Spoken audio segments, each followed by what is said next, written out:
लोकसभा चुनाव के पहले भारतीय जनता पार्टी अपने पुराने अनुभवी नेताओं को एक बड़ी जिम्मेदारी देने जा रही है, जिसमें यह बताया गया है कि पूर्व सांसद और विधायक यूपी में चुनाव की कमान संभालेंगे। हमारे साथ उत्तर प्रदेश सरकार में कैबिनेट मंत्री हैं जयवीर सिंह।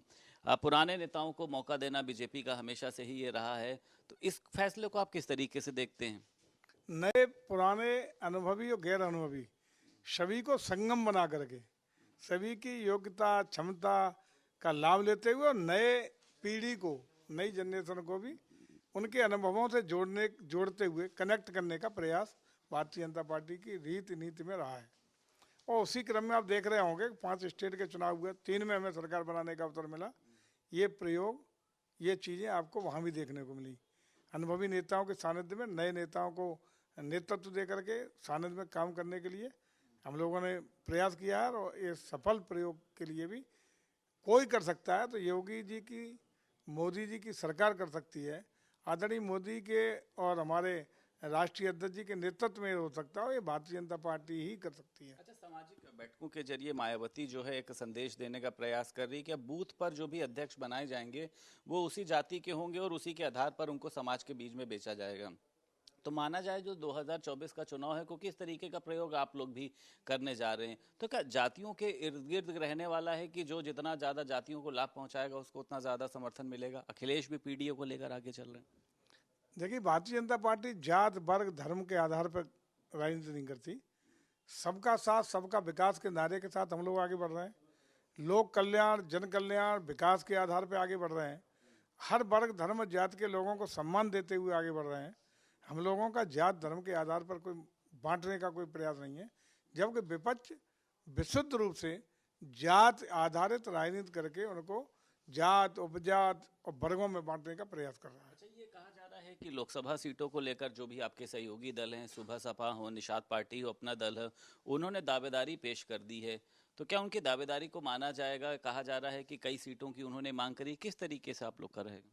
देखिए, एनडीए के जो भी घटक दल हैं, किसी को कहीं एक दूसरे पे न किसी को कोई कष्ट है, न तकलीफ है, न कोई शिकायत है। सभी लोगों के हित सुरक्षित रहेंगे, सम्मान रहेगा और मिल करके सारे लोग चुनाव लड़ेंगे। जिसका जो वाजिब हक है, जिसका जो वाजिब सम्मान है वो दिया जाएगा, उसमें कोई कोताही नहीं होगी। और मैं समझता हूँ कि इसमें कहीं भी कोई दरार, किसी तरह कोई मतभेद आपको दिखाई नहीं पड़ रहे हैं, न पड़ेंगे। अच्छा, आप लोग जो भी चुनाव जीतते हैं, बीजेपी जो भी चुनाव जीतती है वो ईवीएम को हैक करके जीतती है।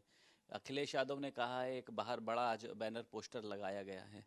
ये विषय कई वर्ष पूर्व भी आया था और बड़े पैमाने पर आया था। पूरे देश के जो विपक्ष के लोगों ने ये इल्जाम लगाया था, तकनीकी कार्ड भी गिनाए थे, बड़ा विस्तार से आरोप लगे थे।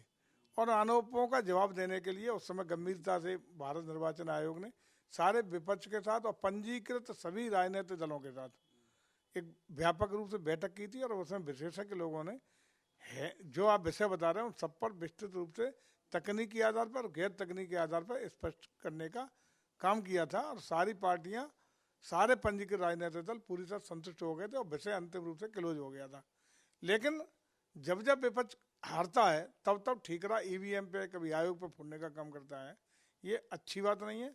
मैं समझता हूँ कि सारे मामले जो क्लोज होने के बाद अगर आज भी कहीं तकनीकी, गैर तकनीकी तौर पे कहीं कोई इस पर संशय है तो भारत निर्वाचन आयोग के साथ फिर संवाद करने के लिए स्वतंत्र है। वो संवाद करें, भारत निर्वाचन आयोग इस पर निश्चित रूप से स्थिति स्पष्ट करेगा और सारी शंकाओं का समाधान करने का भी काम करेगा। एक आखिरी सवाल सर, जिस तरीके से राहुल गांधी ने भारत जोड़ो यात्रा निकाली थी, आप लोगों ने कहा कि भारत टूटा ही कब था।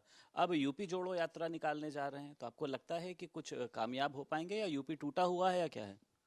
हमें लगता है ठीक है, क्योंकि विपक्ष को अपनी भूमिका का निर्वहन करना भी चाहिए और हम तो चाहते हैं कि मजबूत विपक्ष रहे। लेकिन मजबूत विपक्ष तब रहेगा जन विश्वास को अर्जित करे। लेकिन लोकसभा के चुनाव नज़दीक हैं, सारे लोग निकल पड़े हैं अपने, कोई नकली चेहरे को लेके, कोई असली चेहरे को लेके, कोई अपने मुद्दों को लेके, कोई नए मुद्दे बना करके। आइए, ठीक है, स्वागत है, सब लोग रहें और जनता के बीच में जाओ, जनता स्वयं ही उनका जवाब देने का काम करेगी।